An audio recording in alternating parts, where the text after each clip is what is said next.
daabid balamiyo qaaday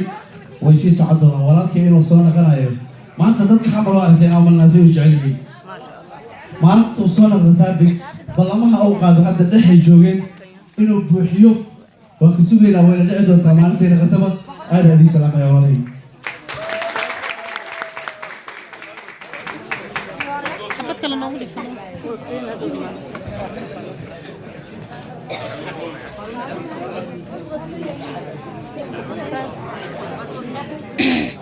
إذا أي عرضوا برواقة هيا ركونا وعقا قسم يهي